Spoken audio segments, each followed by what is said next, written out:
All right. Welcome to this edition of At the Mic, the Thursday Deep Dive. I'm your host, Keith Malinak. And as you know, I'm a one-man band here, so stand by. I'm just trying to make sure we tweet this out so everyone is aware that we are now live. And my guest is on the line. I'll bring him in here shortly. Hang on. Let me just tweet this. Okay, cool. You know what? I'm going to like it too, since nobody can see your likes on Twitter now. Now, no one will know that that first like was from me, except for the fact that just told you. Okay, so I'm hearing audio. Let me turn this down all the way. There we go. Okay. All right, now we're good. We're set. Okay. I appreciate you guys making time here on the Thursday Deep Dive. We're going to talk about the central bank digital currency. I want to give you a heads up that tomorrow, Natalie Wood-Stanier is my guest on the Friday live stream. We might be joined by some others, a little up in the air beyond that, but at least be both Natalie and myself. And then a week from today, I don't know if you're familiar with a guy on Twitter whose handle is The Foundering. He is a very talented piano player. And I mean, he is awesome. And he writes these, satirical pieces. And but he asks a lot of questions. And so we're going to have a discussion, a frank conversation about September 11th, 2001. That's going to be a week from today. So I hope you'll join for that as well. And then a week from tomorrow, Friday live stream will be those FBI whistleblowers, those troublemakers, Steve Friend and Garrett O'Boyle. And then I'm gone for 2 weeks. So sorry in advance. You can catch up on the playlists there at youtube.com/at the mic. Okay. So this issue of the central bank digital currency, it can be, there's a lot to wrap your head around. And it's something that I know enough of it and enough about it to be very, very concerned. And it is a topic that kind of came up. I did an audio stream probably a year ago now, before I even started doing these deep dives or even the Friday stuff. And just like a live audio stream waiting for my daughter. I used to have to hang out in the truck, wait for her at some of her events. And so I just spent time with you guys, hung out, and just, general questions came up. And the topic of central bank digital currency came up. And then an awesome guy, Bear, has been educating me in the past year. And we decided, you know what? You need to be a guest on my deep dives. And we originally had him scheduled in June. Something came up and we had to postpone it here a couple of months. And it's fascinating how much this topic has changed just in the 2 months since we were originally going to have him on back in June. So I wanted to bring him in here and understand, though, he knows this stuff inside and out. And I want to respect the wishes of my guests that don't necessarily want their face to be shown all over the place. People have jobs. They want their identities protected. It's what we did with Eve, who researches for Jovan Pulitzer with the election fraud stuff. And so we're going to respect that. And I'm going to unmute his microphone. He goes by Bear on Twitter. And we're going to leave it there. How are you doing, sir? Can you hear me? I can hear you. Thank you very much for that nice introduction. Absolutely, man.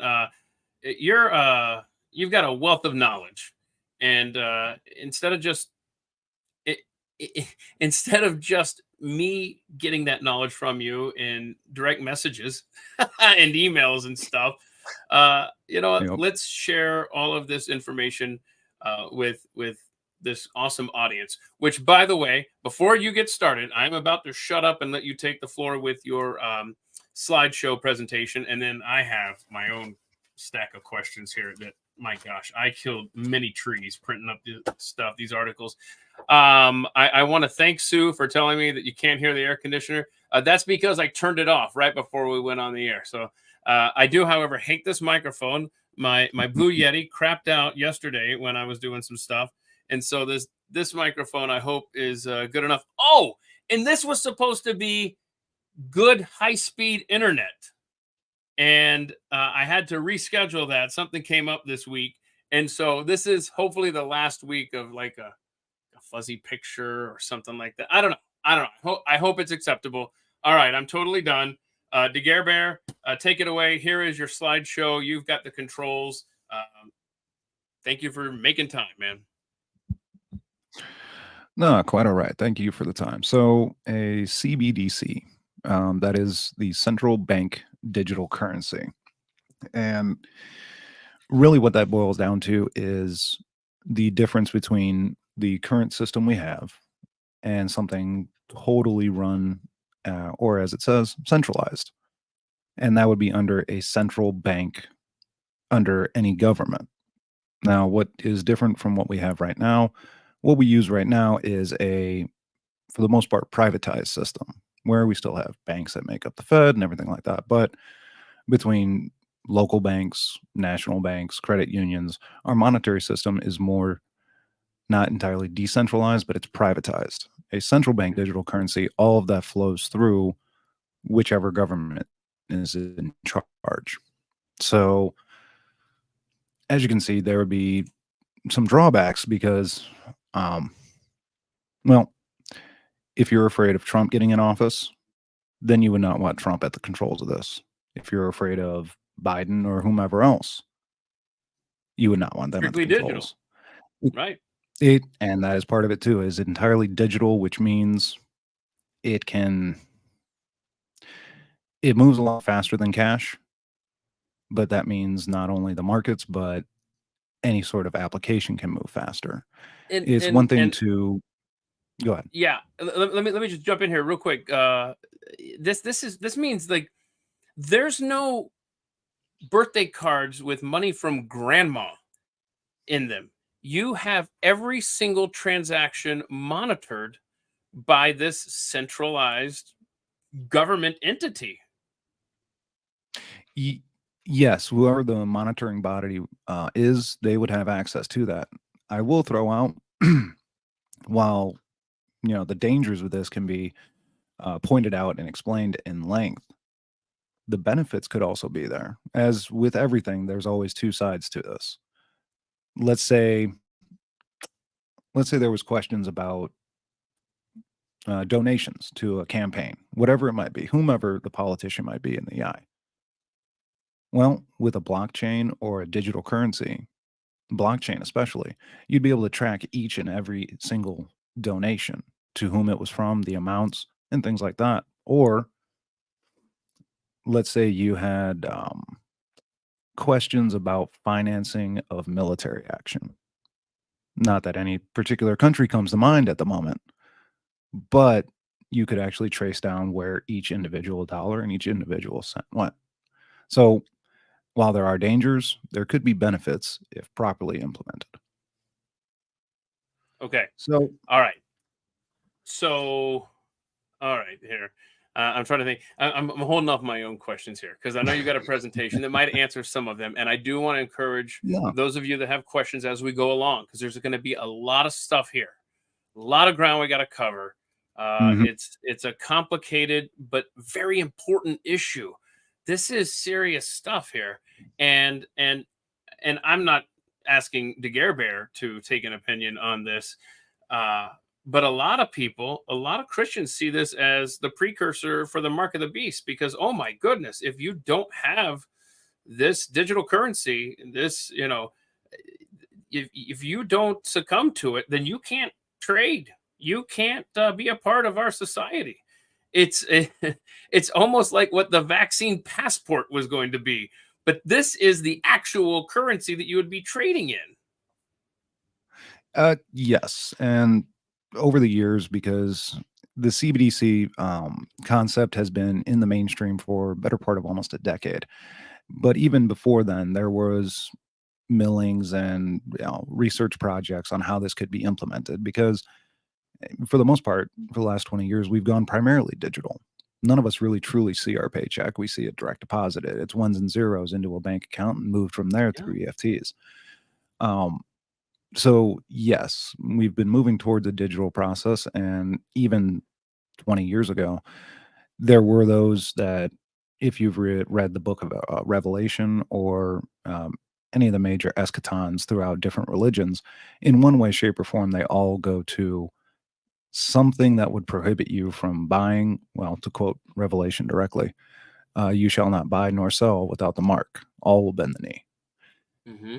Every major Yeah. religion has that. And in theory, if used improperly, or if you were to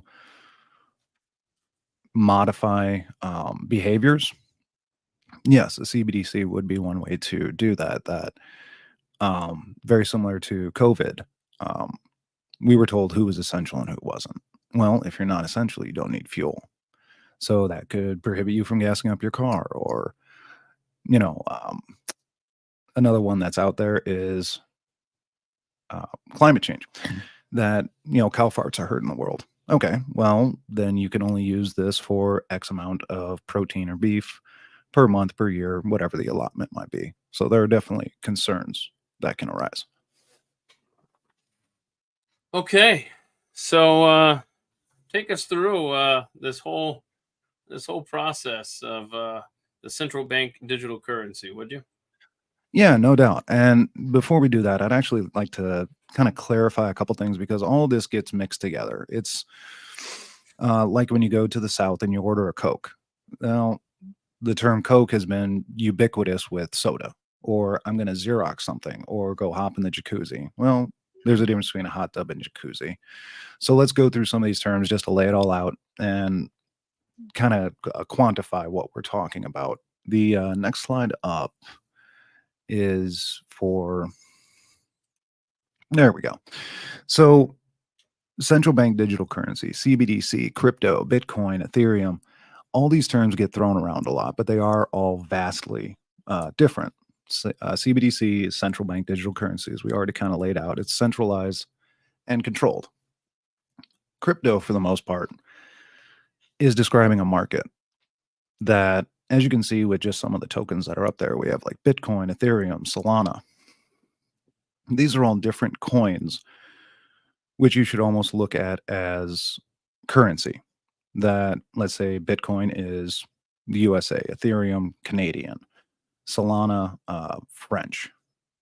These are all different forms of currency in a crypto market. So whereas a lot of people might refer to Bitcoin, Bitcoin being the biggest one out there, it is separate from the entire crypto market. Bitcoin can plummet, the rest of the market can do fine. So to kind of separate them out, what we're talking about with a CBDC is entirely different than the crypto market, and it's based on its foundation. So real quick, before we go any further, any questions about kind of definitions? Well, I will say this is, and I'm going to try to star these questions that people have Mhm. in the comments, and eat all your fish is just going crazy here. I don't know what he's talking about over here. Okay, I don't know, but I thought this was an interesting point here. Beginning to think that Satoshi Nakamoto in Bitcoin, that's the creator of Bitcoin, just a Mhm. test run for the CBDC, and he also just also followed it with this one. Crypto could be a test run for CBDC. That's an interesting angle, huh? So yes, especially given the founder of Bitcoin has never truly made a public Right. appearance. Uh, Off the top of my head, I'm blanking on the guy's name. Begins with a V, but the founder of Ethereum, we see him oh, Ethereum. everywhere. Any major conference or things like that, he's always walking around with his sweatpants. Well, And yeah, nine times out of 10, you can see most of the devs out at any of these conferences. They might try and get out there to pump their coins, but they're usually pretty visible. Whereas the well, founder of Bitcoin is still right. entirely anonymous. Completely anonymous. And then there's thoughts of who is it? Is he dead now? Is there an account with his? I'm trying to find this thing you sent me, and I don't know if this is the best place for it, but since we're Mhm. talking about this possibility of Bitcoin and cryptocurrencies, being test run here, you sent Mhm. me something here. I love this. Rumors. Dun, dun, dun, dun. The CIA. This is a rumor. The CIA is behind the creation of Solana, which is a cryptocurrency. What is that all about? Oh my goodness, which would lend credence to this theory from Eat All Your Fish. So ever since the foundation of I mean, I remember reading back when it was $5 a coin. And even then everyone's predicting, oh, it's going to go to zero. It's just it's a pyramid scheme. Well, okay. Even back then, there was always those that were questioning, well, was this any agency involvement? Was this company? Was it, you know, because back then also, I got to remember this was 10, 12 years ago. They were also talking about the war on terror and things like that. And only terrorists and drug dealers use crypto, which I'll say right now, I don't dismiss anything, but if the CIA was behind one of these, I would imagine it would be doing a lot better. Yeah, okay. So, That's fair enough. All right. so, and really the thing I want to kind of stress with this before we move on,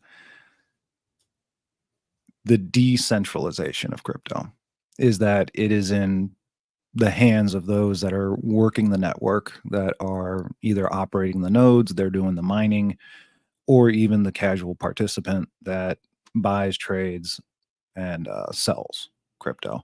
It is entirely in the hands of the people, and it's not really become institutionalized. While that is moving in a different direction, for the time being, it is not. And that's been one of the big sticking points, especially with XRP, whether or not it's a regulated security and things like that. But the difference between crypto and a CBDC is the decentralization and the people holding the control versus any government. So, I mean, before we move on, any other questions on that, or No, I mean, into I've it? got plenty here, but I just don't want to derail your presentation here because I mean, you brought up XRP, and just yesterday we had XRP, right? Yeah, big Wasn't news. India was buying oil with XRP? Is that right? With Ripple? XRP is XRP. Pardon me. XRP could practically be an entire discussion on its own. XRP, also known as Ripple, it's adjunct to Stellar Lumens, or XLM as it's traded as. It has been it's been very strong, been very low priced, ranging in the last year anywhere from 60 cents. I think today it was up to about 65, down Yeah, to literally, yesterday, 24 hours ago, it was 50 cents. And today and it's whatever you said it was, 65 or whatever. yeah, versus a couple months back, it was 20. It has had some very wild fluctuations Okay. trying to stabilize out. One of the things that is interesting, though, while it still runs on the blockchain, the back end is a little bit different, and it is more meant for institutionalized use.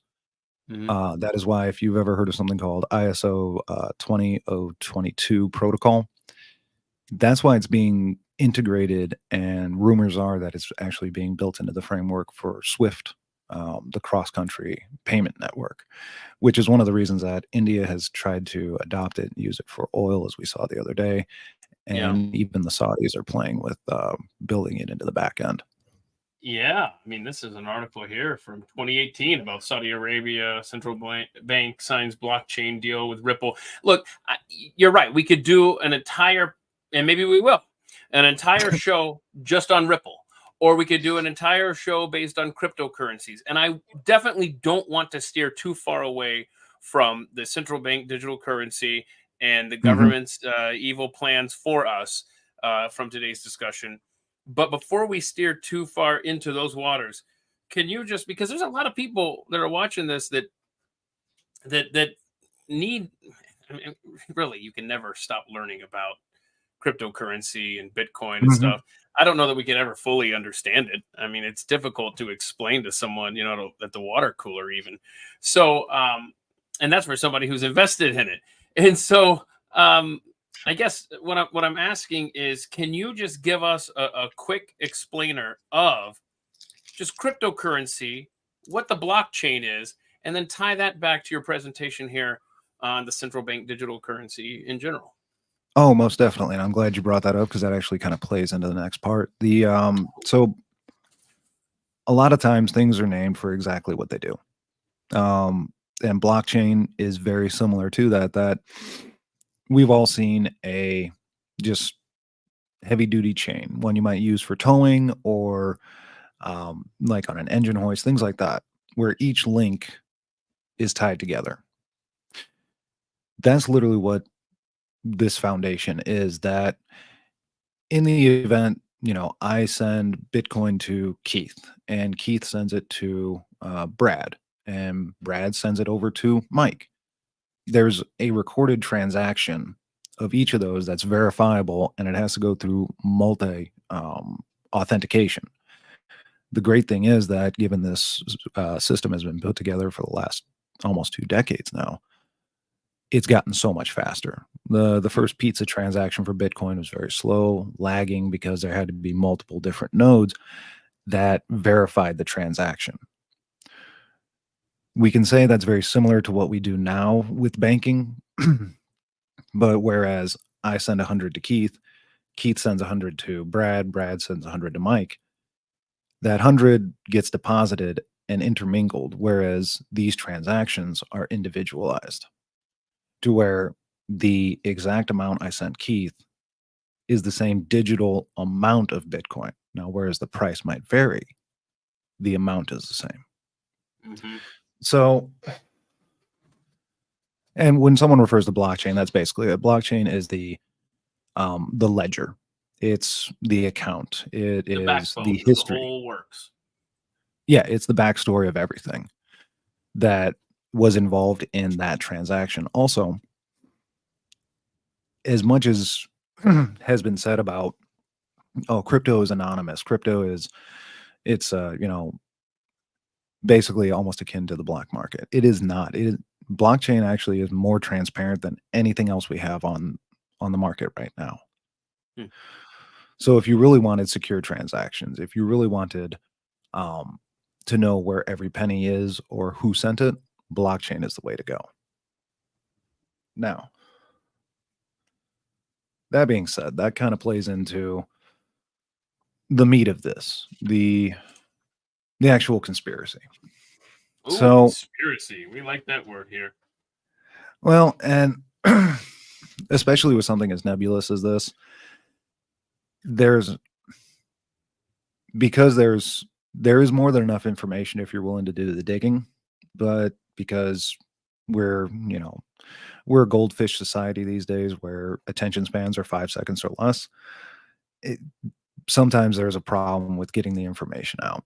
So the conspiracy with CBDCs, and I'll admit some of these are rightful concerns, but let's say like right now, inflation is too high, or especially like 2 years ago when it was burning up at 9%. The CBDC has the availability that the currency could just be turned off in sectors that are running too high. Gas prices are going out of control. Well, you limit the availability of how it can be spent, where, when, or by whom, hence artificially dropping demand. Or Wow. let's say we're on the exact opposite, that we're back in, Jimmy Carter days and the economy is starting to stagnate. Well, you can tell everyone, hey, guess what?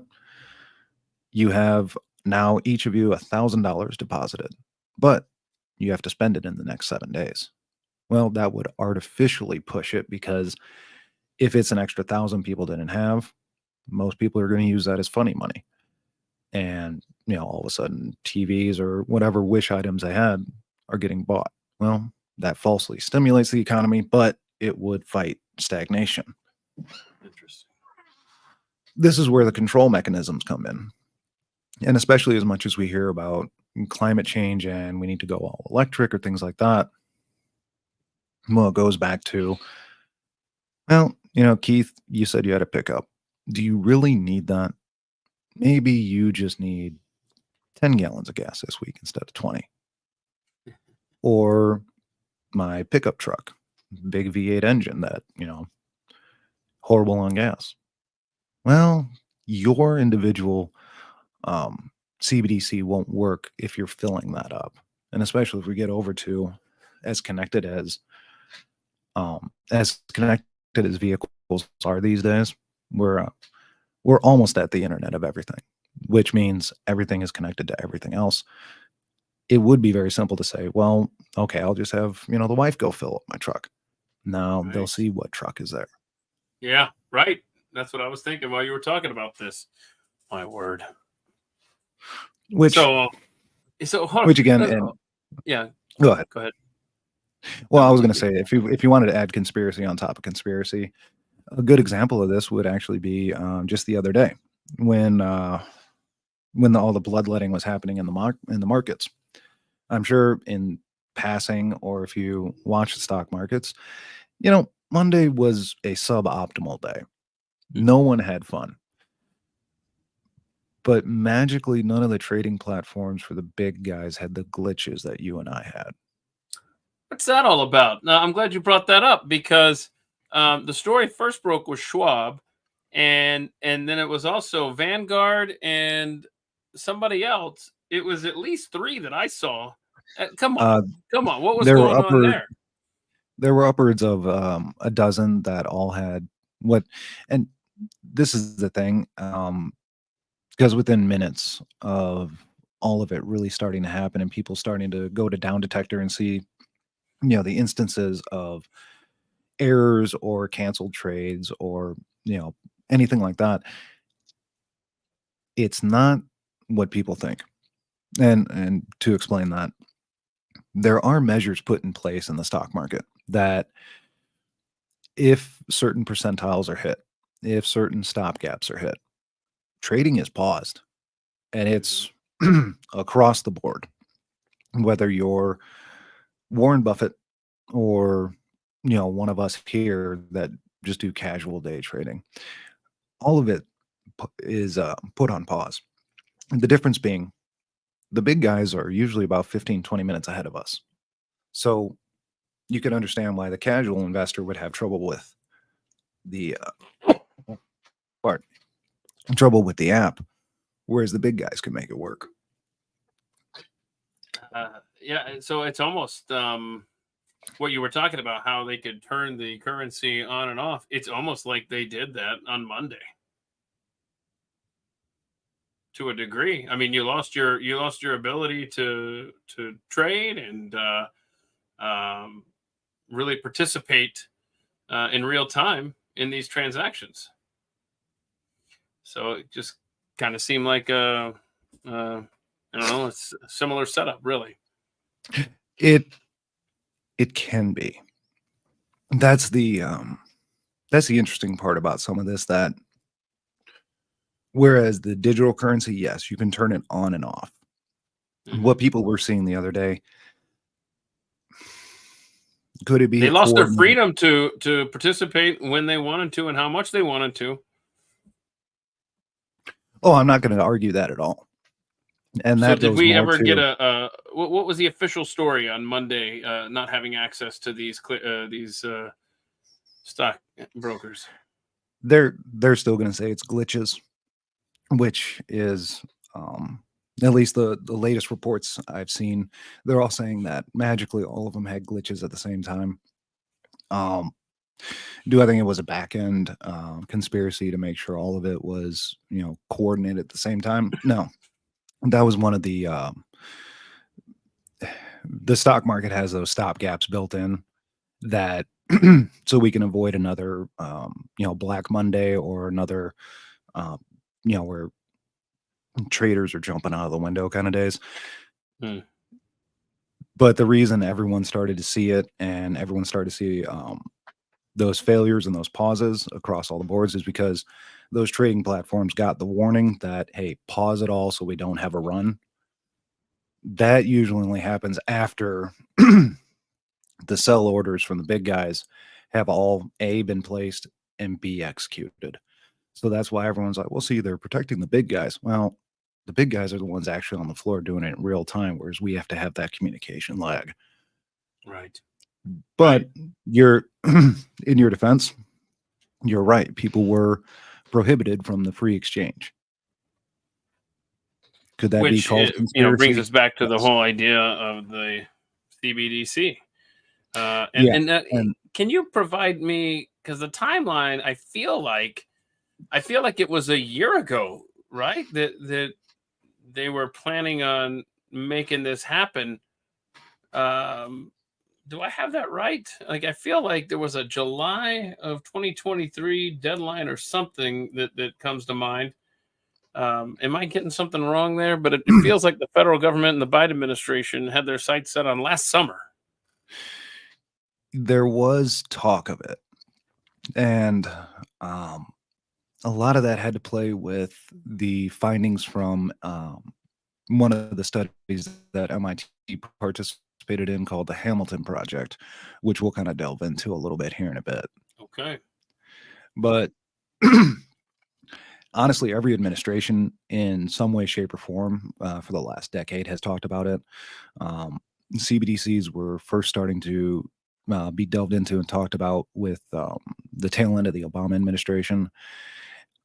There was, I forget his name, but the Fed chair under the first year of Trump started talking about that in conjunction with universal basic income.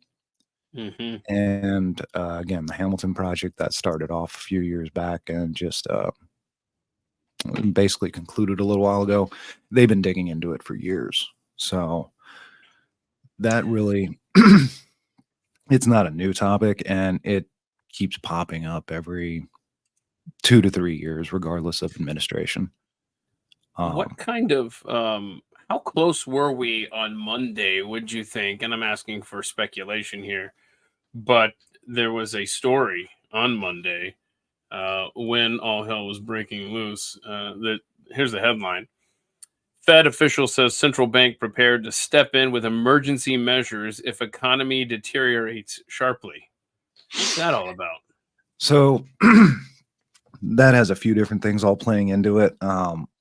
I mean, long and short, the printers are back on. So if So everyone loved the, inflation is poised to rise yet again, huh? yeah, I forget the exact number. I've seen it tossed around a lot, but I think the mean average is 64 billion that they're going to buy back. Well, they need money to do that, so they're going to print it. The emergency measures that they were talking about are, again, if you loved bailouts from 14 years ago, here we go again. The problem is we are so much everything that was too big to fail back in 2009 is 5 to 10 times more leveraged now than they were then. Say that again. That is stunning. Everything that was too big to fail back in 2008 that was bailed out by the government is now Mhm. 5 to 10 times more leverage than it was then. Yes. Yeah, Oh. most of the big boys they've not gone on a diet. They're just as big. Um, in one way, you can there are a lot of warning signs out there, and one I've been paying attention to that really got swept under the rugs back in 2020 was the repo desk.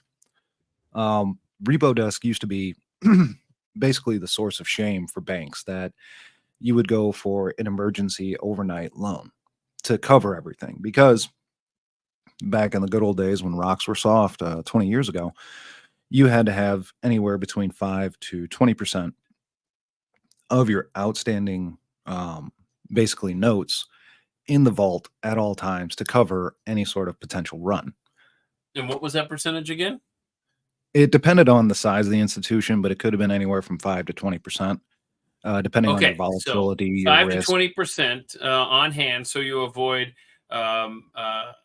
it's a wonderful life scenario where there's a A run on the hundred, bank, a hundred right? percent. Yep. And so you keep enough in there. So what percentage? So you're saying depending on the size of the bank, 5 to 20% they have in cash on hand, um, uh, in direct correlation to the actual deposits in the computer. What Yeah. what is the percentage now that's on hand? Legally zero. So hang on a And second. If you go to your bank and I'm just picking out a random number, it doesn't matter. Um, $10,000. I need $10,000 of my money. It doesn't matter. Let's say you have 20,000 in the bank in your account, and you show up and you're like, I need to withdraw 10,000. you're saying it's legal for them to not have any of that on hand to give to you in physical cash? To avoid to avoid any sort of calamity, they're always going to have some on hand. But and just being honest, I have firsthand people reporting to me that there have been times they've gone in to pull 15 from smaller institutions and they have to wait a couple days. Um, I'm not going to name names, That's but terrifying. it is. The repo desk was the emergency loan that, and yeah, for your example, let's say Keith's Bank of Omaha. Keith, you've had people depositing, and supposedly, you're supposed to have $100,000 worth of deposits that could be called. Well, Yeah. in the good old days, you would have had, depending on your risk and things like that, anywhere from 5 to 20,000 sitting in the vault. The rules changed in 2020, and the repo desk started exploding, which is a warning sign because that means, well, the bank is lending out more than it's actually taking in, which can lead to, as you pointed out, wonderful life. So instead of cracking down on the banks and saying, hey, reel it in, well, they just lowered the amount that you had to have to where now some banks are able to run absolute zero. That if they got 100,000 that the depositors put in, they don't have to have a penny in the vault. That's That where, is, I mean, that blows and the mind. Because I don't know. I was told by my government that your deposits are insured up to $250,000, and maybe that's still the case. But to me, that means that if I want my $250,000, I better have access to it when I want to. well, and that's the thing. But look at this. But look at Your this comment account. right here. A TikTok influencer said he asked his bank for $100,000, and they said they didn't have it. He have to wait 8 to 10 days. What? That's not even the 250,000 limit I was talking about. That's insured by your trusted federal government.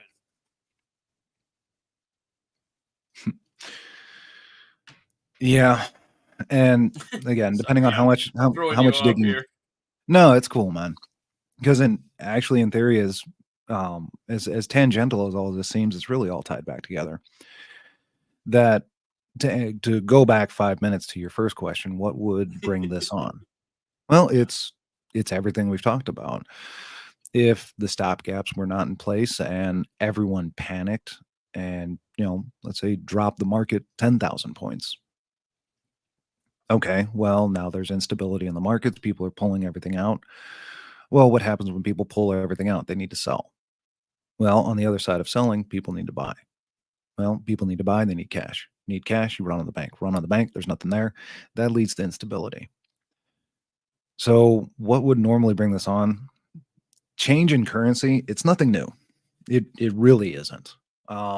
We've had roughly, whether it's the silver certificates, the silver notes, the gold notes, the greenbacks, we've had roughly about 7, depending on how you want to count the South, upwards of a dozen different currencies, because everyone forgets the South did have their own currency. Yeah. Um, we've Each had state multiple, did. I mean, yeah, and that was part of the problem with the original economy here. But we've had different iterations of what we call our money. So a change to a digital currency, it's the next logical step in evolution, but it wouldn't come through rainbows and sunshine. There right, has to be an right. event. There has to be some sort of triggering event or catalysm that causes it. And the most logical, financial crash. Financial So, crash. Okay, so from your perspective, as someone who has been on top of this for, like you said, the better part of a decade, when the CBDC was first bantied about. So, in your estimation, what is it inevitable? What is the likelihood that we're going to have a digital currency and your cash money is going to be irrelevant? What are the chances of that happening? You're not going to like my answer. um, 100% is the answer, Keith. It's just a matter of when. if the best thing to protect the best thing that we could do to protect the founding principles of what we hold dear with this country would be a hybrid system that really kind of like we were saying earlier, we're mostly digital now. Mm-hmm. Like maybe some people still write checks, but does anyone here go to their mortgage company, their electric company, their gas company, AT&T, or whoever your cell phone is through? Do you go to each of those with a stack of cash and pay it? No. We already use um, direct transfers from our bank accounts, direct deposit, direct pay, Mm-hmm. bill pay, things like that, to where for the most part we don't see cash in hand. Right. So we already live a hybrid system as it is. The difference is going to be whomever finally decides it can no longer be privatized, and that's really the warning sign. Having the same people that can't fix the potholes on the streets of Dallas operating our money, I'm not comfortable with. I'd much That's rather right. have it in private hands, because if a private company fails, it fails. There's no such thing as too big to fail in a true free market. And that gives incentive to that company to actually operate correctly. Yeah, I don't want to get ahead of your presentation here, but I think I might have a nice segue here in the comments. Looking ahead on the outline, what do you think of this right here? CBDC, according to Cabo Luna, will be a reality when it's tied to social credit scores. Ding, ding, ding, ding, ding. Yeah, when you start going down this road, you're gonna find that a lot of these are hydras that you think you have just one little Yeah, topic that you can talk about. Well, no, it's also tied to this, and it is a all spider's connected, web. man, And by design. if you want to do start delving into some of those videos that we had talked Yeah, about, that's right. that Let's would see be here. a good place to kind of bring up, because they're Yeah, let go me ahead. let me kind of let me go in order, and if everyone, I appreciate it, we have just it is truly a fire hose, um just staring at us in the face here with information and things to show you, and it's difficult to just kind of scope it down here, but we're doing our best. But I love this meme right here. I think I should have zoomed that in. There we go. So here you go. There's a nice little meme there. Hey, cool, huh? Government is trying to make my life easier with a digital currency, CBDC. And look at this. This is the reality of it. Banks have full control of every penny you own, vulnerability to state and foreign actors, social credit scores, every transaction documented, access to your money can be turned off at any moment. They could freeze your funds. Ask the Canadian truckers who didn't want to get vaccinated 3 years ago.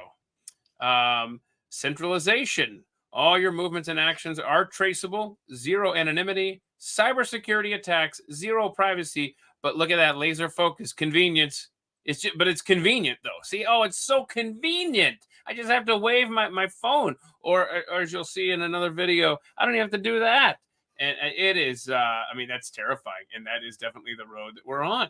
Um, let's see here. I want to let you talk. And if is there a specific video that you wanted me to have ready? Is there one? Is it the China one or I mean, any of I those don't kind of know. play into it. Yeah. Whether it's the restricted movement with the QR code at, I believe it was an Aldi's. Yeah, Oh any of yeah. Let's those. play that one. Yeah. Yeah, yeah. So this was a couple of years back, and I remember us playing this on my day job, Pat Gray Unleashed over on the Blaze, and this guy is visiting London, and he just needs to go to the grocery store, grab a couple of things, and oh hell, you don't know what you're in for, bro. And then he comes in here, and you're in London, and let's see. Oh, sorry, this is muted. He's announcing this thing. Yeah. You're Oh, I staying in thought. Greenwich Okay, Greenwich. and you want to buy some food. So you go into the local Aldi's, like this one, and you think, I'm going to go in here and buy some food so that I can feed myself. Huh. And then you approach the barrier, and look, you can't even get in the shop without having a QR code to scan here or to scan here, and then you can go and buy things. Now, this Just looks to me like the beginning stages of the digital prison that we keep talking about. What do you think? just to get into the store. Never mind the transaction that you have to make. That was just to enter the store. You have to have a QR code attached to your identity. What? Oh no. Well, and then the last meme you had up there really kind of laid it out that it's going to be convenience, or it's going to Yeah. be something, tugging on the heartstrings. That and a lot of things we've already accepted this. How many of us, Yeah. need facial That's ID to just access our phones? We're already right. really going down that road, and it's that slow walk that if everything is sprung all at once, that's really when it becomes a concern. But if it's, eat an elephant one bite at a time, just Yeah. the little slow You say walk. eat an elephant one bite at a time. I say put a frog in a pot of water and slowly turn it up. There you go. Because that's exactly right. We have gotten so comfortable with this.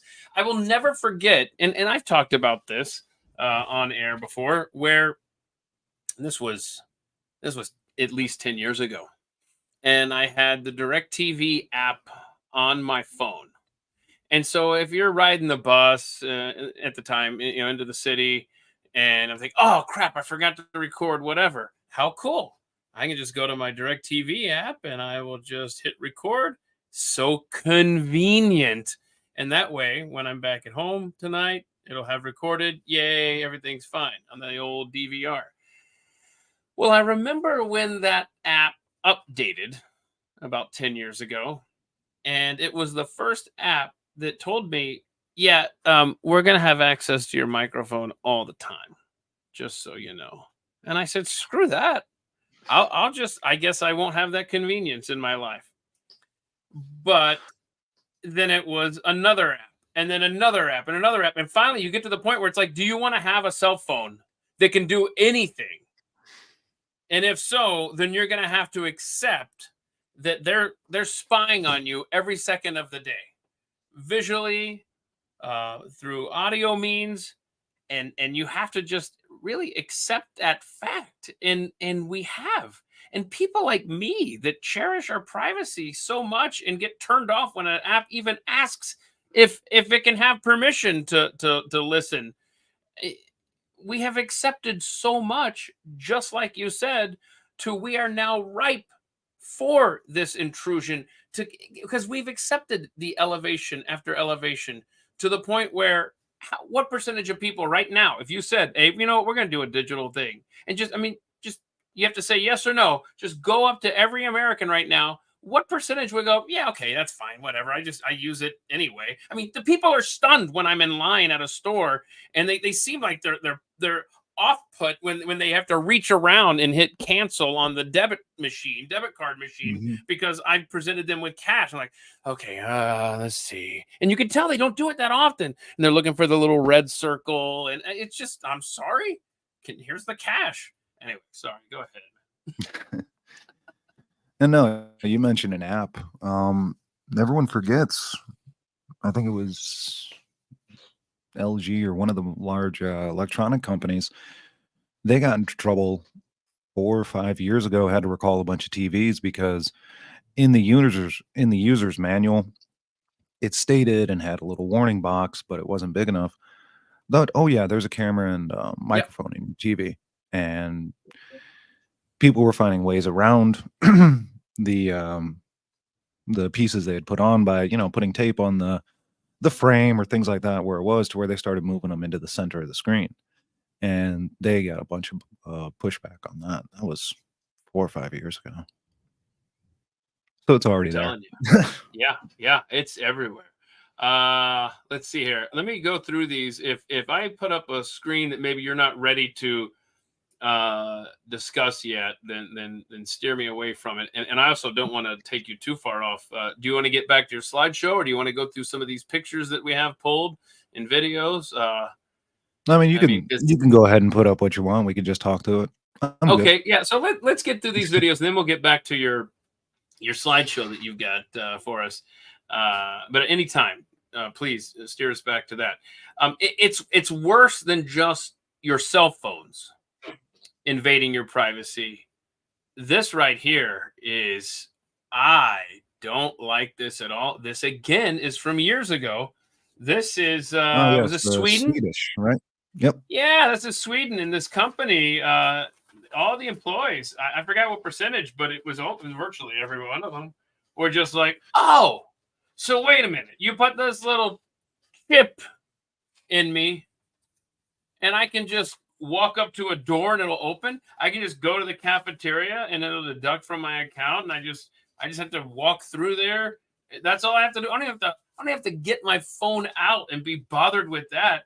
And they were like, yeah, look how cool this is. Now, this was several years ago, and I don't know where this has progressed from there, but I would have figured, and I don't know if this is good news, I would have figured, I think our word of the day, by the way, is ubiquitous. I would have figured this would have been more ubiquitous by 2024. You would have thought, especially with the article that was written about that was so praising and just spoke so highly of the I'm looking for that article because it's like a freaking press release by the company, and it was a news organization. Yeah, it one thing that had a lot of pushback, it was about the size of a grain of rice. Grain of rice, yep. They could have done better because, again, it goes back to what we said about revelation, where were the marks? The hand and the forehead. Well, all the employees had it put in their wrist. Well, that doesn't play too good. But it was literally the epitome of, and you've heard it during your mornings, how many times, Jeffy has come out and said, I just want the chip in my wrist and boop, get my Slurpee. It was literally that they could walk into the cafeteria, swipe of the hand, and get what they needed. Yeah. And again, back to that meme, how many people are going to be like, yeah, all this other stuff that's bad, but it's convenient. And I don't like it. I would rather, I grew up before there was cell phones and internet. I think I can figure out how to, it won't be as, I guess, enjoyable, maybe not the right word, but it won't be as streamlined living in a world without all this digital intrusion. But boy, just the thought, I mean, just even toll tags piss me off, man. You don't need to know when I pass through here. I will stop and I will toss change in the bucket. But I lost that battle long ago. Hey, let me throw this up here real quick and tell me if there's any good news here before we get back to the bad stuff, because there's bad stuff waiting still. Is this any hope that the Republican House passed? I forgot when this was. This was, I don't know, a few months ago. This was to stop any kind of it was HR 5403, which was what this was to stop any kind of CBDC, right? Yes. Okay, so is there any good news there, or will the executive branch just steamroll through and go, yeah, executive order? Just kidding. It doesn't matter what the legislature says. So I could see any executive branch possibly doing that, even if it came down to nothing more than an executive order. The amount of blowback and pushback I could see being pretty heavy as well, because going to a CBDC, which is one thing, whether you love them or hate them, one thing that really plays in the favor of trying to stop any sort of CBDC is actually the banks. Because as soon as the currency is centralized from the government, there's really no need for a bank. That's interesting. But yeah, so this discussion makes for very strange bedfellows, I will admit. But Okay. as far as to answer your question, for those that have followed politics for any length of time, the Republicans will always find a way to snatch defeat from the jaws of victory. And especially if it was that not unanimous, but if there was that much support from one side, it would make me ask, what about some of those Republicans that are questionable or might be labeled rhinos? Why were they voting with that? What, Oh yeah, yeah. you know, What do it's, they got on them? yeah, House of just, Cards. yeah, grab just a random Republican name that you can think of. But Lindsey if you Graham. don't, okay, if you don't trust him for Anything. some of the things you support, why would he support what you support? Mm-hmm. You Yeah. know? Before we move too far off of the look how convenient it is. I got to play these two videos here that people have to see, because this is the mindset as we march down this road. Every day you wake up, we're a day closer to this as a reality, and it terrifies the hell out of me. But look how convenient it is. In Dubai, we don't carry our wallets. No, that's lame, loser. What do we do? Oh, we have our faces. Yeah, see, look at there. That's like the Aldi thing, but that guy had a QR code. No, this guy just has a face. Oh my gosh. I don't like that. I don't like it. I'm going to go on record saying I don't like it. And I also don't like the World Economic Forum, but of course they love this stuff, because anything that enables them to control you more, they're on board with. Check this cat out. Oh, this is muted. Shoot. Hang on. Doop-a-doo. This is stuff supposed to take care of beforehand, Keith. Hang on. All right. So this guy. Here we go. Let me get this guy going. It's 5 months ago. How long ago was this? It wasn't that long ago. Developing through technology, Can't hear that, can you? an ability for consumers to measure their own carbon footprint. Okay. So here we go. So then we're going to use the footprint argument. Like, do you love the earth? Do you want a good future for your kids? Well, then you've got to like what I'm selling, and if you don't, then you must hate Mother Earth and clean water. Listen to this. Through technology, an ability for consumers to measure their own carbon footprint. What does that mean? That's, where are they traveling? How are they traveling? What are they eating? What are they consuming on the platform? So individual carbon footprint tracker. Stay tuned. We don't have it operational yet, but this is something that we're working on. Holy crap. If you're that dumb that you're like, oh yeah, I love the earth. I want to take care. I want to track everything I'm doing and polluting the earth. And I want to be a good citizen. If you're that stupid that you would lit that, yeah, I don't even like using Google Maps, man. But listen to that guilt trip you into. They will find any way to try to wedge themselves into your life even more.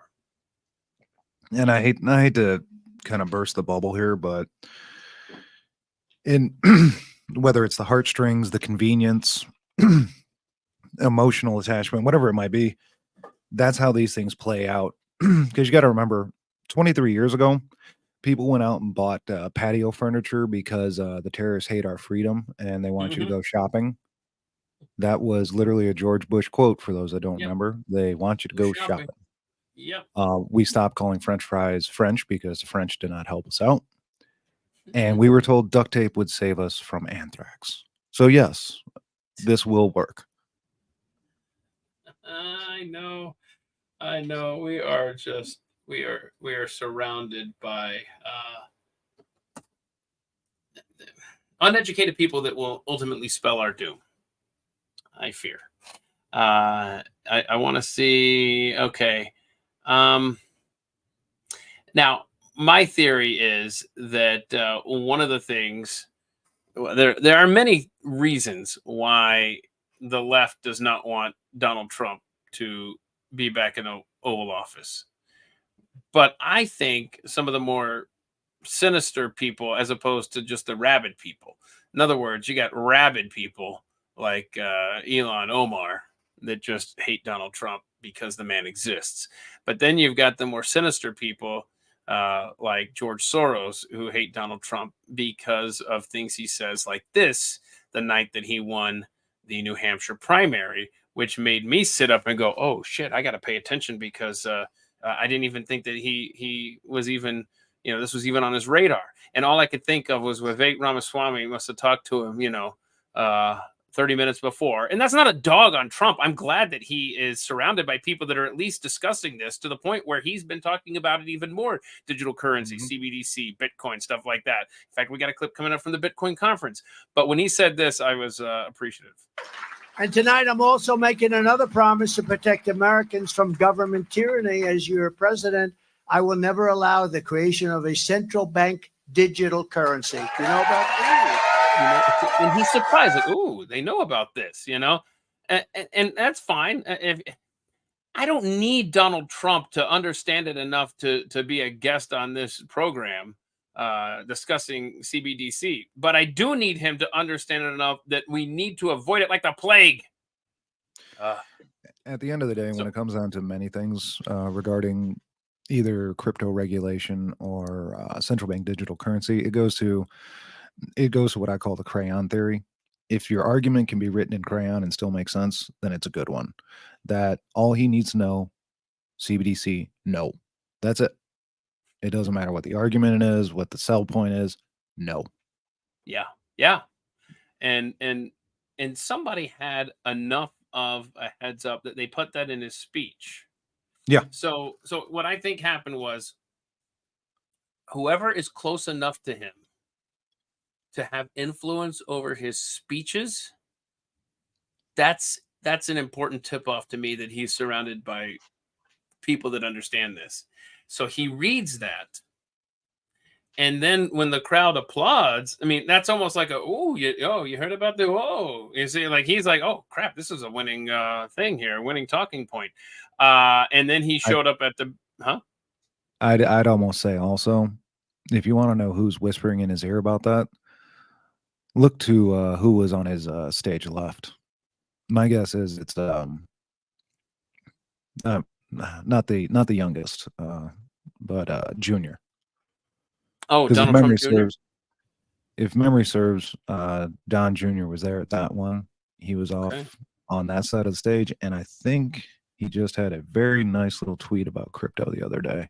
So I think if I had to put money, I'd say it's probably Junior whispering in his ear about that. Okay.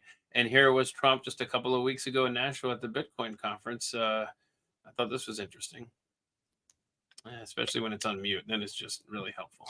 Your videos on mute. Office, I will immediately appoint a Bitcoin and crypto presidential advisory council. Would anybody like to be on that particular council? Please raise your hand.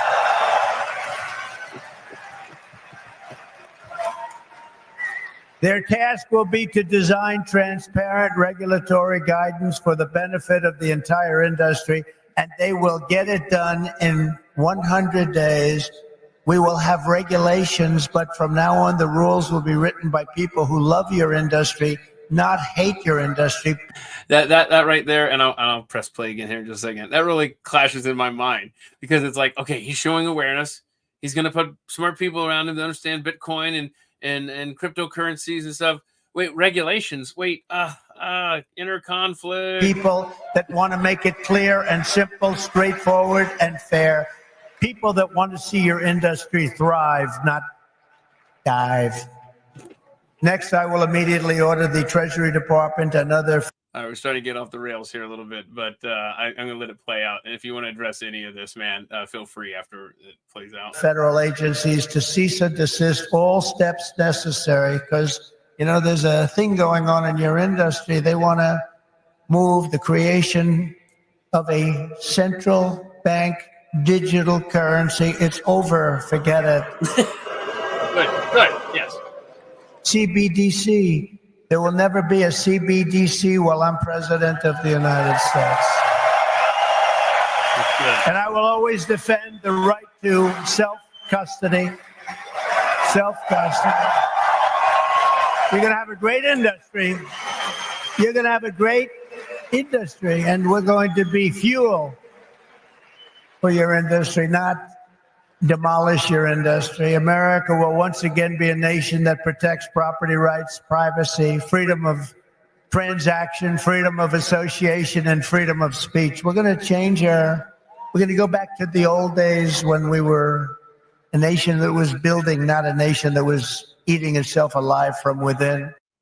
Yeah, when I said it was going off the rails, I was thinking it was a different clip when he started talking about seizing Bitcoin. Anyway, that I don't want to get too far off here, but he talks about America is going to be the crypto capital of the world. He might have even said universe for that one, but I mean, it's promising. At least there are people close enough to him, and I just think when he is talking like that, that just makes the deep state even more concerned and more adamant to make sure he never ascends back to the White House. I think I lost you here. Uh-oh. Well, Daguerre Bear, I don't see your slideshow on the bottom here. There we go. You still there? Yeah, it kicked me off for a minute, but I got back. Ah, okay. So anyway, I mean, there's some promising recent comments from Donald Trump.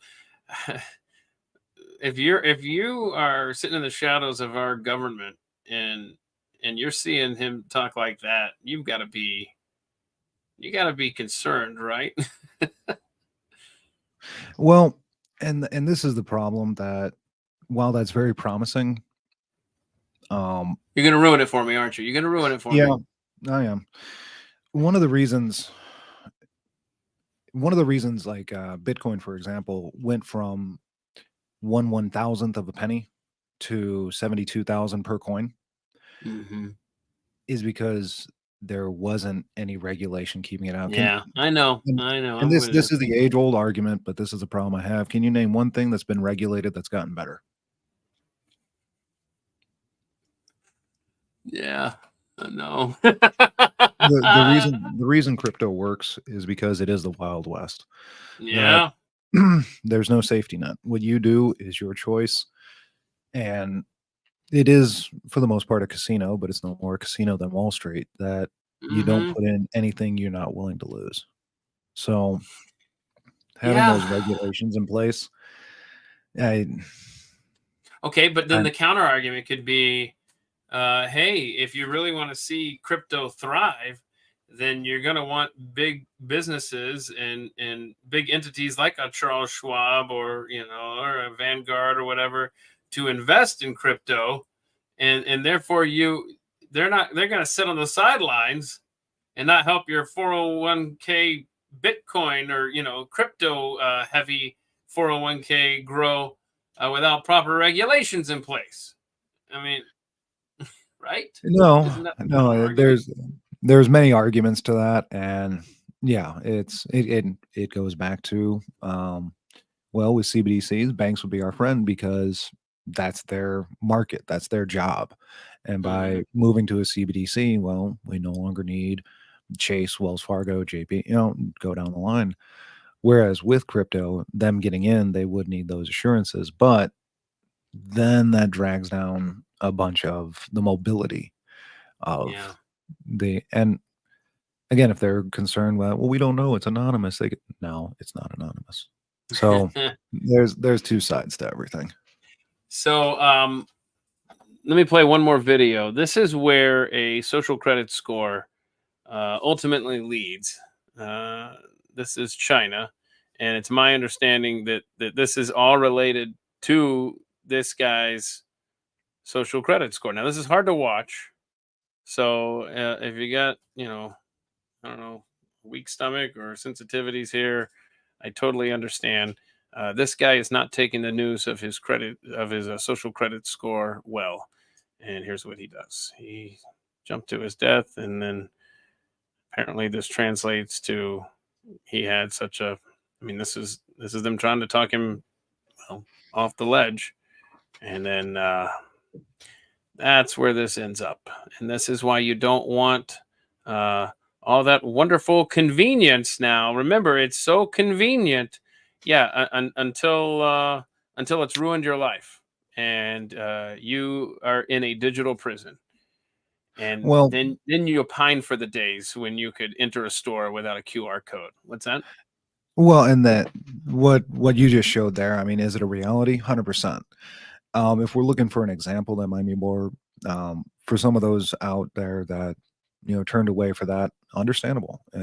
That's not a a nice thing to see. But if we're looking for a palatable example, or if anyone wants to see how this could actually play out, a great example was actually from was it the BBC that did Black Mirror? Oh, everybody's There talking about the show. I've is never watched it, but okay. there is a Black Mirror episode. I want to say it was about season 5, give or take, that actually deals 100% with social credit score and watches someone's very quick fall from grace. That they had a Right. very high credit score and they could go to the parties and they could get the beachfront property. And one wrong association Right. started chipping away and it spiraled to where they were next to nothing.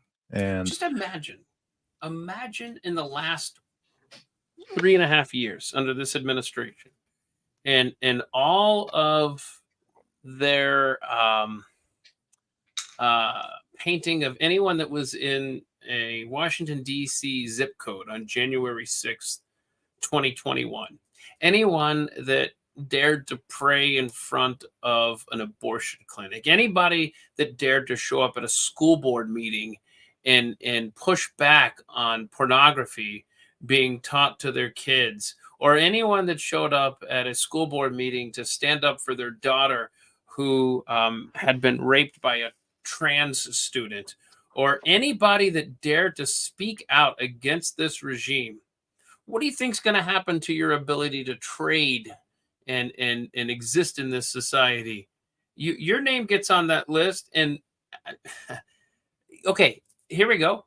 We can go back even further. We could go back to the Obama administration when the IRS was targeting Tea Party groups.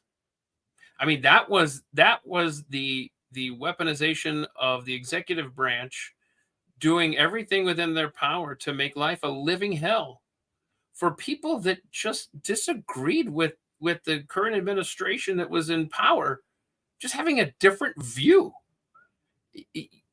We have very vindictive, evil people at the highest reaches of this government. You think that they've already used as many tools as they have so far. Imagine if they had control and could just power down your ability to go and buy food or put gas in your car. You want this government at the controls of all of your currency? Terrifying. And we don't even need to go to the hypothetical examples. I mean, remember, Tulsi Gabbard is on the fly-in trace where they have marshals tailing her. That story came out about 2-3 days ago. And that apparently started the day after Tulsi made Kamala Harris look so bad in the debate, if I recall. It had something to tie with that. I forget what the exact backstory I was. thought I saw something that said that. That's when it started, was the next day after that debate. So I don't know that he did that for her. He might have just done it just because she was obviously a Democrat that was wandering off of the liberal reservation. It was becoming obvious. Okay, but I mean, it's convenient, y'all. So, I'm sure that because these are the kind, like right now, and by the way, DeGarbear made the point here. We had plenty to talk about when this show was originally scheduled on June 13th, I think it was. Is that right? I'm just looking at my old calendar. And so that was less than 2 months ago. And the amount of new information that we've incorporated already in parts of this discussion that we still have to talk about, it's just coming fast and furious. And by this time next year, it's who knows where this discussion will be. But one thing is sure, one thing is certain, you will have people in your life, friends, family, coworkers, acquaintances, where this will get more traction, especially, dear God, make it not happen, if Kamala Harris is elected president of the United States. This will become even a louder discussion. And it might even with Trump because they may try to pressure him into adopting it. I could spin that off in a whole new another direction. There's nothing against Trump. It's that I could and you could probably speak to this better to Gare Bear, but I'm thinking of a scenario where if they could somehow get Donald Trump on board, then they could go and grab, conservatives that are pushing back on it. But anyway, I'm getting way off tangent here. But my point is, you're going to have these conversations. This is going to become much more of a mainstream topic of discussion with each step we take down this road. And you're going to have people in your circles, they're gonna be like, oh no, that's cool. I kind of like this idea or whatever. You got to be prepared to push back. You got to give them this episode. You've got to make sure to educate the people that you touch, that you're in contact with. Run away from this. This is just as deadly bad for this country. And I mean, honestly, at the end of the day, it could be any administration. It could be any president. It could be any House, any Senate. Because, and this might make some people mad, but Trump is not the end all be all. He does great for economies. He's a businessman. But at the end of the day, you guys got to remember, after Vegas, his knee-jerk reaction was bump stock ban. Bump stock ban, news was coming out of the South Pacific about the origins of COVID and how it was starting there. And while most people here were unaware of it, we could go back to episodes of the morning show that Keith does, where they were showing videos of people being welded in houses and things like that. And that's when Trump immediately suspended all flights. Or, I mean, he was the president that locked down the country for 2 weeks. So it really depends who's in his ear. It would really depend who he's listeing to. No, that's true. This could come from any administration.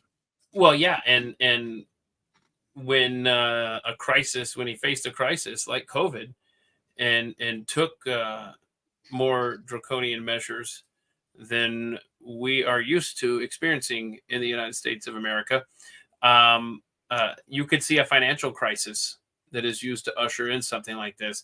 And they could be telling themselves behind the scenes, well, look, we got him to cave on a lot of this other stuff 4 years ago. Let's try this now, and let's crash the markets. Okay, did you want to get back to your slideshow? I can add this on the stage here. Is that where we're at here? Slide 5. I mean, we kind of talked about that. That was these are just some things that the World Economic Forum is putting out there. So as you mentioned earlier, and I believe even had one of those videos from one of the speakers, this isn't, we use the term conspiracy. This isn't, background information that you're going to find hidden away. So this is on their website. World Economic Forum, yeah. And this was from earlier this year. It was updated from a previous article, but they are fully behind and actually selling the idea of CBDCs to different world leaders. They even, as this slide shows, again, from their website, they have a policymaker toolkit on what needs to be put in place, uses, benefits. This is the cookie cutter stuff that they did with COVID too. They've got ready to go with the central bank digital currency. Yes. So yes and no. If you are familiar with what was the war game exercise, Event 201? Yeah. Yeah, the Event 201, where they and it was also piggybacked with the Clyde X exercise. For those that don't know, Event 201 was I think it was most of the countries around the world sent representatives, and they did a war game exercise, what a pandemic would look like and play out. And that was October 2019, if memory serves. Recently. And one of the host countries was in the Middle East, but they did do a digital, basically a CBDC, but one world currency kind of exercise that was in conjunction with I think it was Cyber Polygon, where it first started with basically a global internet crash. So the exercises and things are out there. Part of Yeah. me says, okay, that's a little worrisome, but Yeah. part of me also says, I'd like a team from the government to just sit around and think, call it the in case shit team. Like, in case shit hits the fan or in case shit happens, their job is to sit there and think, how do we solve a problem? So Yeah. these exercises, while they're timed, their timing can be very suspicious. I see why they're needed. But again, this isn't secret information. This is straight from the website that, the toolkit's out there. Now, Yeah. Well, but as prepared as the government always says they are for some sort of calamity, time after time after time, they show that they are the most incompetent.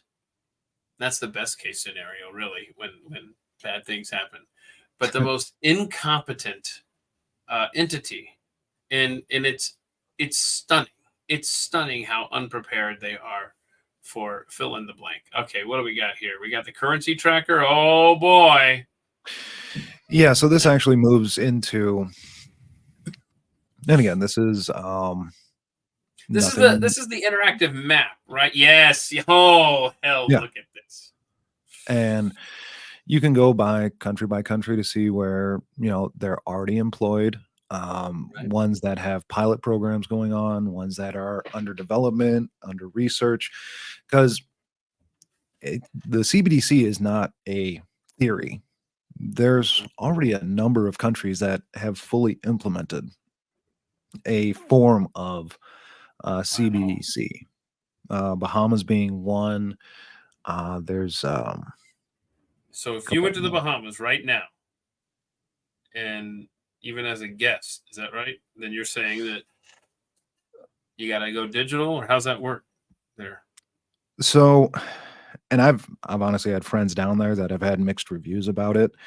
Okay. It gets really dicey because there is still a cash market. They work almost off that hybrid system I was talking about earlier. Hmm. But for full citizens, yeah, it is a digital currency. It's some of the transactions can be in cash because of the currency exchange rate. It's easier sometimes just to have hard physical cash, especially for tourists. Okay. Yeah, and I'm just looking at your map there. I'm just trying to figure out. It looks like Ecuador and Nigeria. If Yes. I'm doing okay, what does that mean? They canceled. What is that all about? Ecuador and Nigeria. So they had Ecuador especially. They were in the initial stages just because honestly their currency has not been doing well for quite some time. Now we've seen other Latin American countries adopt Bitcoin as their gold standard, so to say, and done quite well. Ecuador is trying to go that route, but develop their own, and it led to it was one of those. Remember when the U.S. tried to go to the metric system and we played with it for like a week and got tired of it? Same kind of idea. Yeah, yeah. So hang on, is that good news when you see countries that have tried it and then canceled it? Does that kind of signal the rest of the world, whoa, don't go down this road?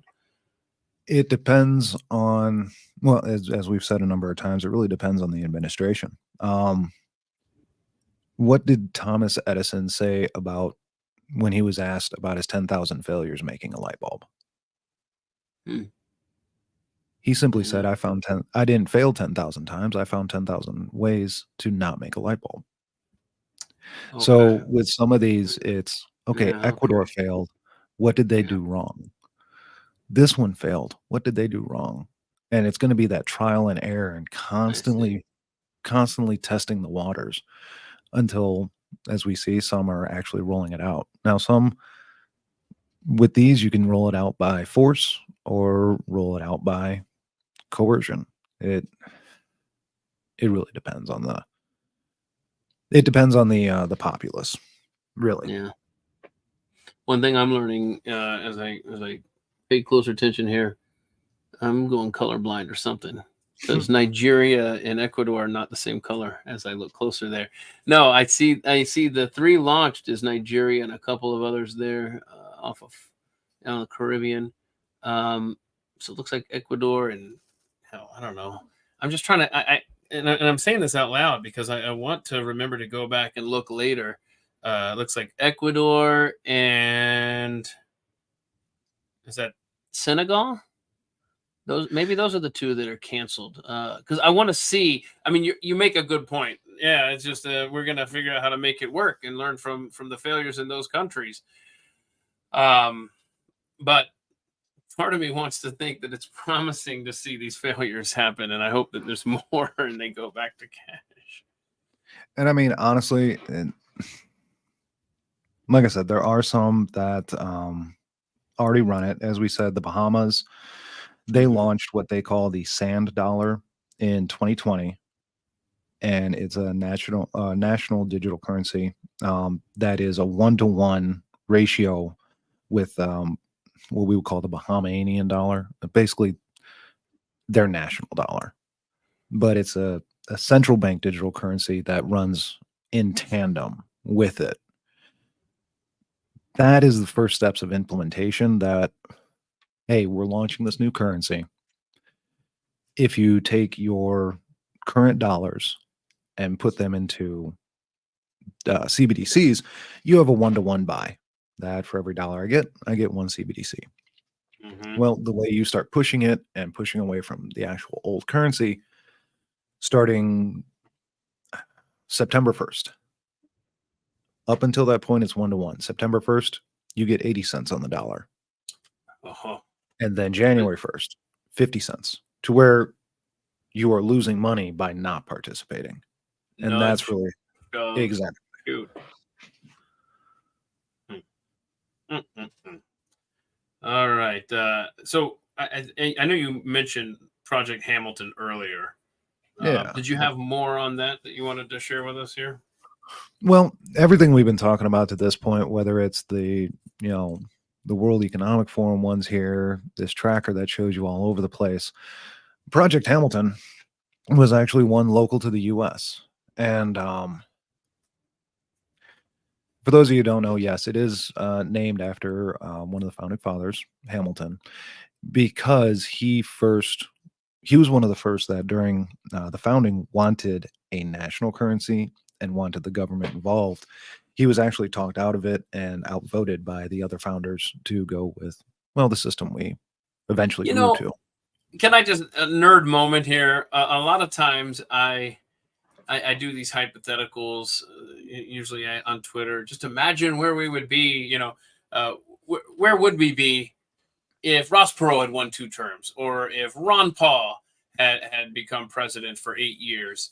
And you go back and you think, okay, if this founder's vision had actually gone on to be the path that we took or whatever, if we took the Alexander Hamilton path, we're not a nation anymore. Not at this point. We do not have. Anyway, that would have been a dangerous road to follow the policies of that founding father, which of course is ironic that the only founding father I can remember Barack Obama ever quoting, and I remember it was about 2 months into his presidency, it was Alexander Hamilton. And so that way he could say, look, I've quoted the founding fathers before. And it was Alexander Hamilton. But anyway, I'm sorry. Like I said, I warned you before I started rambling there. This was going to be a nerd moment. But anyway, yeah, Mr. Let's have ourselves a king and a national currency. And anyway, yeah, no, that road early. Yeah, I mean, if Hamilton's ideas had actually won the day, the argument could be made that we would not have even been the United States 20 years after the founding.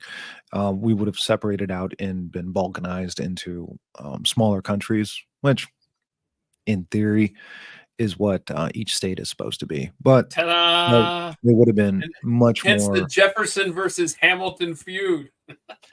Exactly. And it would have been much more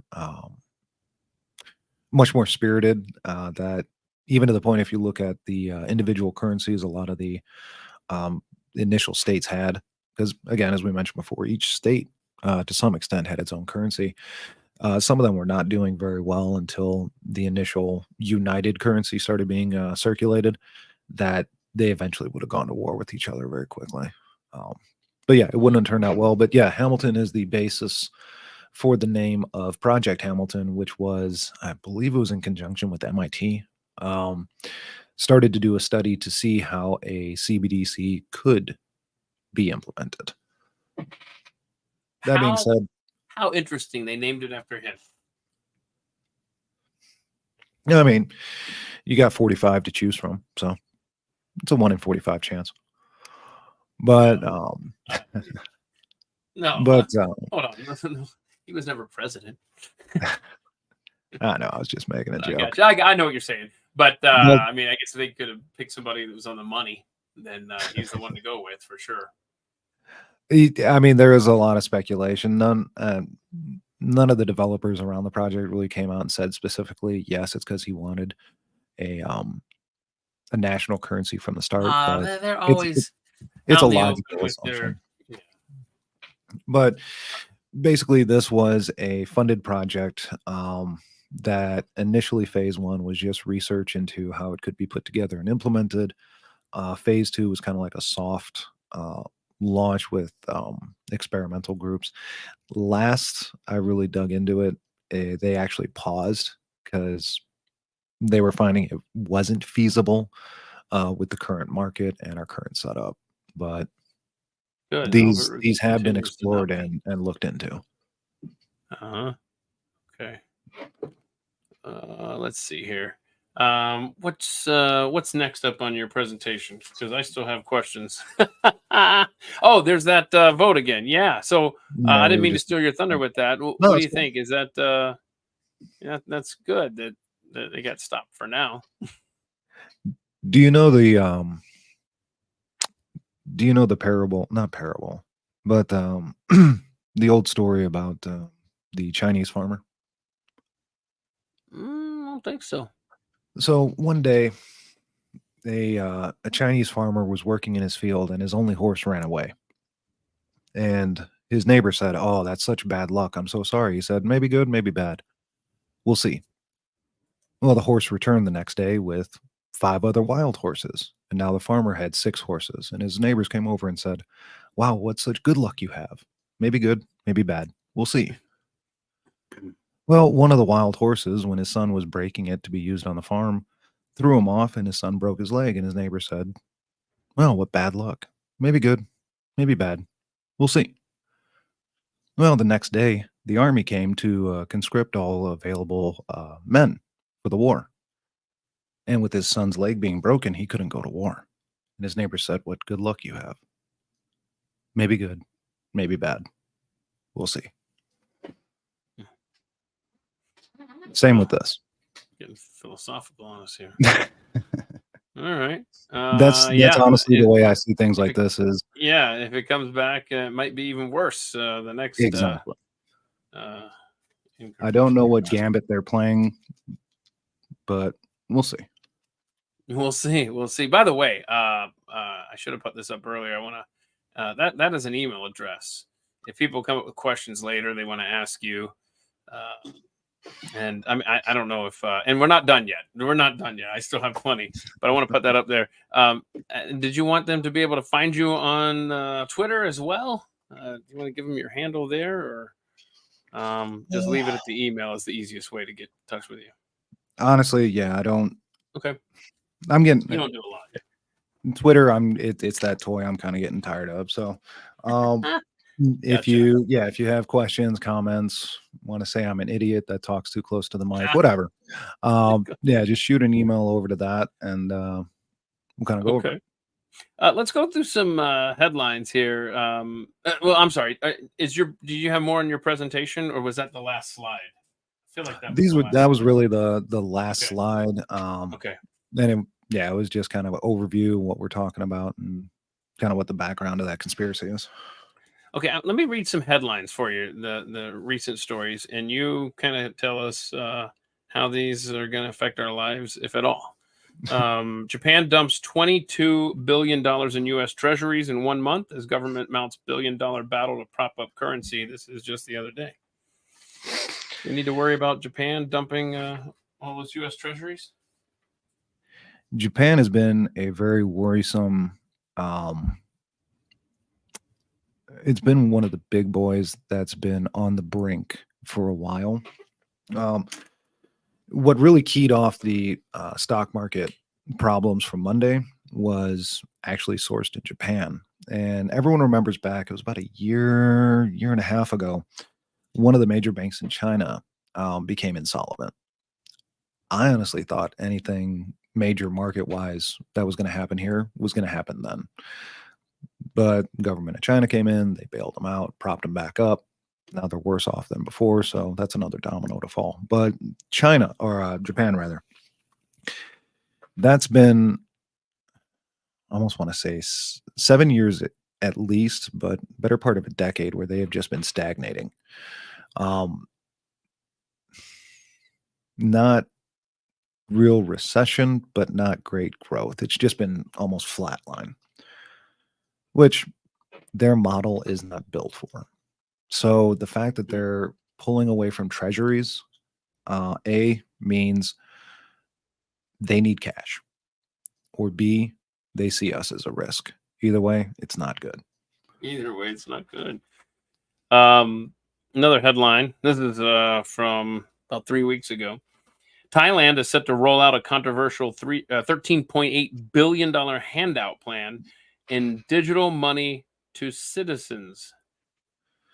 So that's the soft roll. So a while back, India started implementing their CBDC, and we've seen how the social credit scores that China's been playing with have been put in. Those were more by force.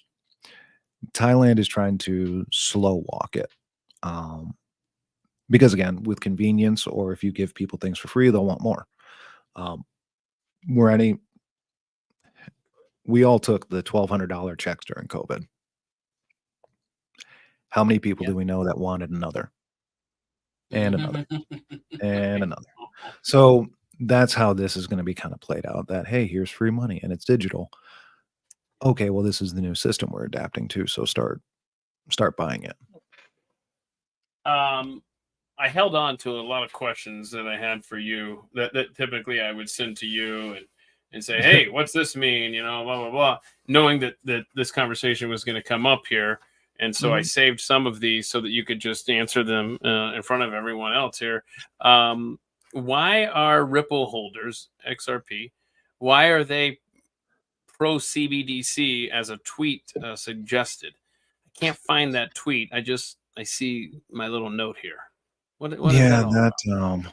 That was one you had mentioned. I want to say April, May-ish, somewhere in that neighborhood. See, I'm putting you on the spot too. You know, No, it's cool. So that goes back to something I had mentioned a little bit earlier with the ISO protocol. That goes into the SWIFT cross-country payments that there's been a lot of back and forth. Some documentation to suggest, but nothing to really clarify and hammer down, that XRP would be the building blocks for the new SWIFT protocol, the ISO protocol, and the back end, which, if you're the back end, is like being the gold standard. So a lot of XRP holders are very excited about a CBDC because that would pump the price of XRP if it's used as the backbone. With the same line of thinking, I'm drawing a blank right now, but what's the country that did Bitcoin as their gold currency? El Salvador? Yes. Was it?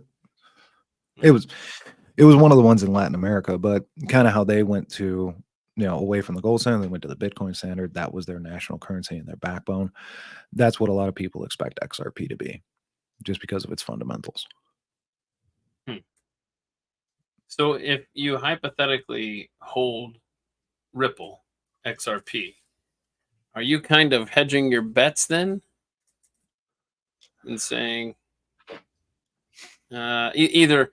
Well, I guess. In other words, if you want to see cryptocurrencies more to the tune of Bitcoin do well, are you kind of is Ripple almost a? I guess not. I don't know. That's not a bet against Bitcoin, right? I don't know. So Bitcoin has been the market bearer and the market mover for some time. Bitcoin does well. All the meme coins, the shit coins, everything else. How many cryptocurrencies are there? Do you know? How many stars are in the sky? Right. I track a lot of the low market cap ones, and there's literally 100 a week that start coming out. And most of those are seriously, I will say everything we've said to this point and nothing moving forward should be construed, interpreted, or taken as financial advice. Thank you. Okay. That being said, there are so many pump and dump and just rug schemes out there. If you are not comfortable with any sort of gambling, or you have any sort of gambling proclivity, crypto is not for you. You can play it safe. You can play it safe with Bitcoin and Ethereum. They're risky. They're still a gamble, but they're safer bets. Bitcoin is more for transactions and institutionalized investing. It'd be like buying silver or gold if you wanted to translate it to something physical. Ethereum is a network that many are traded on. So investing in Ethereum is like, it'd be like investing in not Tesla, but the company Tesla gets all its hardware from. Okay. You're investing in what they need to use to make money. So Ethereum being that investment that other channels go through. If those channels do well, Ethereum does well. So it's one of those type of things. And everything else, a lot of shit coins out there. Yeah. XRP and if you invest in, go ahead. Go ahead. No. Go ahead. You're getting to what I wanted to say. Yeah, XRP is very different, and it has been since the beginning. And just from personal opinion, I've always been rooting for XRP just because it was one of the first that the SEC came out and really tried hammering out of existence, which plays into that article from the other day. The original settlement amount that they were looking for, I want to say, was $4 billion, and it just came out that due to some sort of violation or something like that, that it came out to 125 million, which even the developers. Okay. Yeah, it was much lower. So maybe that explains the spike in the last 24 hours, huh? Yeah. There's liquidity in XRP right now that most of the developers could just sell and just take care of it right off the bat if they wanted to. So here is something that I printed up for our first scheduled discussion, and I've just kept in the stack here. HSBC starts offering services for China's digital yuan, CBDC, to both corporate and retail customers. That seemed a little spooky at the time there. I don't know if you have any knowledge on that. If there's money to be made, the banks are going to try and get into it. That's the long and short of it. That I know, even if it was one of the main spokespeople, if not the CEO of Chase, was out there, and this was like 2 years ago, saying how Bitcoin is a Ponzi scheme and no one should ever, put money towards it, only put it in the banks, while literally at the same time Chase filed paperwork to open up a trading desk for it. So whether it's Bitcoin, Ethereum, XRP, the crypto market as a whole, the banks will start trying to get into it in one form or fashion. My guess is they're going to, many of them are holding quite a significant amount. BlackRock has a large amount of Bitcoin holdings and has been on a buying spree. But all of them have some holdings in one way shape or another. Okay. I'm just going through these articles. I'm shocked at how much of this stuff we've kind of already talked about, incorporated in our organic discussion and with your slideshow there. I do want you to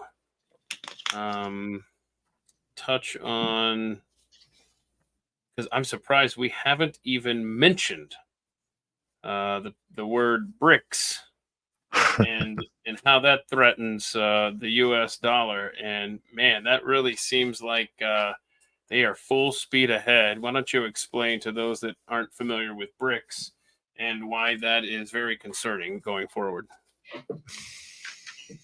So the United States has been basically the world currency, the world backing currency for better part of 100 years. We started to weaken when we went off the gold standard because up until I believe it was Nixon, whatever money was in circulation, we had a 1-to-1 ratio for how much gold and silver we had. And even up until that point, if you find any pre-1965 quarters, 1965 was the last year that there was actually silver in them. After that, they just did it steel and all sorts of different alloys, but 65 and older actually has legitimate silver in it. The paper currency, if you look very close, and this goes into the different iterations of currency we've had, anyone right now that has some money in their wallet, you can pull it out and you can look at the verbiage, because the verbiage on it now is vastly different. The verbiage used to say silver certificate, where you could go to a bank or you could go to one of the local municipalities and exchange that directly for the correlating amount of silver. Before that, we were on the gold standard where all of it was backed. That's why now our money says reserve notes. These are not promissory notes. These are basically overglorified IOUs. IOUs made out of paper and cotton. So A fiat currency, if you will. 100%. Well, it's like the old joke. Like, what if I was shilling you an absolute shit coin that said it has no cap, I can make as many as I want, and I've been printing it to the point of 35 trillion so far? You wouldn't invest. I'm not talking about shitcoin. I'm talking about the dollars in your wallet. So we got off the gold standard, got off silver, and went to the petrodollar. Now, the petrodollar, the promise was, you guys only do oil business in American dollars, and we will never devalue our currency. It was a great deal. Everyone was happy. Well, we started devaluing our dollar vastly. And that's where this kind of comes into play, that other countries are starting to realize, well, we have to take our currency, exchange it for American dollars, take those American dollars, use it to buy oil, use, sell, trade, oil, whatever, all through this, when we could cut out the middleman. And that's kind of where BRICS is starting to come into play. And it's not just centralized to a locality like the EU. When the EU came into play, it was because they wanted to be a big trading bloc like America. This isn't localized with that Russia is really starting to put together a coalition of, Sure are. I mean, it almost looks like the G7 minus us. Yeah, and remind people what BRICS stands for. BRICS. It stands for what? Brazil, Russia, India, China, and South Africa, right? I think that's right. No, Saudi Arabia. It was Saudi Arabia. I almost said Saudi Arabia, but I feel like South Africa is a part of this too. No, I don't know. There was talks. Okay. And again, it's been a minute since I've really done. And they've been adding countries, though. Oh yes, that's the concern. We are now, and it's everyone that has a vested interest in seeing us do bad. Yeah, these are our enemies that are creating a juggernaut trading system. So let's see. So So The Russia, one, India, China, South Africa, Egypt, Ethiopia, Iran, UAE. yeah, Let's look and see if we got. they're building an entire coalition, which can be worrisome. I've been keeping an eye on it, and the only saving grace or the comfort I take, the U.S. as a whole is a very large consumer, and you don't want to make your customers that mad. So, would it be an overnight switch? No. Is it coming down the road and probably slow walked? Yeah, but it won't happen instantaneous. And again, we're a very large consumer, so there's going to be some part of it where they still play nice. But yeah, it's the easy way to look at it. Think of all the countries that don't like us or we've made mad. That's BRICS. And Yeah, growing. yeah. So it was those 5 countries, and then I mentioned the ones that they expanded. But I was scrolling down here, and let's see here. Egypt, Ethiopia, Iran. Okay. So in August of 2023, Argentina was slated to join BRICS. And then Yeah, that's Javier right. Milei rocked the world and got elected and said, nope. And they officially withdrew once he got into office. So that's good. Can I just, I have here the FAQ, the frequently asked questions of a CBDC, a central bank digital currency, as posted by the Federal Reserve. This is available at federalreserve.gov. Number 5, what are the potential benefits of a CBDC? Here's the answer from the Federal Reserve. A CBDC could potentially offer a range of benefits. Okay. For example, it could provide households and businesses a convenient, that is their lead argument, convenient electronic form of central bank money with the safety and liquidity that would entail, give entrepreneurs the platform to which to create a new financial products and services, support faster and cheaper payments, including cross-border payments. That's the other thing. You want to talk about connecting the world. That was another article that I kind of pushed to the side there about this. This makes cross-border payments so much better. You don't have to worry about all that crazy conversion stuff, and it's just all digital, and expand consumer access to the financial system. But I find that so ironic that the lead argument for the CBDC is look at how convenient that is. And then it goes back to our meme that we started with. Look at all that crap surrounding the one positive, convenience. No, thank you. No, thank you. So, Daguerre, is there anything that on this topic that maybe we haven't gotten to, or you want to revisit and kind of delve into more before we bid farewell here today? Because this has been a lot of information packed into these 2 hours. And I think the bottom line is you need to warn your friends and your family to not get on board when this thing starts really pushing. They need to already have their feet firmly in the ground, or they're going to be like, oh yeah, convenience, boom, easy. I don't carry cash anyway. And yeah, I mean, honestly, at the end of the day, is this something that if governments have either already looked into it or implementing it, they don't just do it for fun. There's something on the horizon. Now, exactly how, when, why, where, I can't tell you. All I can say is, yeah, there's some clouds on that horizon. What you do with the information is your choice. I've tried to come from this as just apolitical as possible. How you really read into it is going to be really your choice. Whether you're political, philosophical bent, or what might be. Just know this is sooner or later the natural evolution. How it's implemented and by whom is really up to each of us. How involved you get, or if it's just, well, this is happening and make the most of it. So, Yeah. Well, there is your email address there. If anybody has any questions, or you think of something later and you're like, oh, they didn't address this, or I didn't get, the satisfactory answer, and you didn't ask there in the chat, send an email to him, CBDCATM, So central bank digital currency at the mic at gmail.com.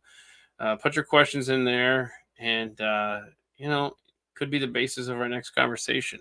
But I hope that you will continue to keep your eye on the horizon, all of you, not just my guests, but that's a message to all of you. And if there's something out there on the horizon, or something developing, or something you have questions of, maybe you think should be either incorporated into a show like this, or could be a standalone topic of its own, be sure to message me at Keith Malinak on Twitter. That is where you find me. Look at that. I don't even have a banner for me. Oh, boy, that's not professional at all. Hold on. I think I have to, let me hide that. Oh yeah. Then it comes up. There it is. So I'm at Keith Malinak on Twitter, youtube.com/at the mic for all the YouTube playlists. If you haven't seen our Thursday deep dives, we've been doing these for several months now. A lot of episodes have piled up, and you can find some interesting topics there. Don't forget, next week at this time, we're going to be talking about 9/11. I also jump on here at 2 p.m. Eastern on Friday afternoons, where we have a little bit more fun and kind of relax. We just watch animal videos together. But send your questions there, cbdcatm@gmail.com. And thank you so much for being a part of this show, Daguerre Bear, and to all of you in the chat and all of you watching. I'm grateful for all the time that you spend with me. I know you have busy lives, and I'm sincerely grateful for the time that you spend with me. Please do share this, review, whatever it takes to get this out there. Share it with your family and friends. I'd love to have even more people joining in on the discussions. So until tomorrow, until we meet in about 22 hours, I hope you guys take it easy and keep your eye on the news, especially maybe set a news alert for CBDC so that you're aware every time something new breaks. Thanks so much for being my guest today, man. I appreciate you. Thank you, sir. Thank you, everyone.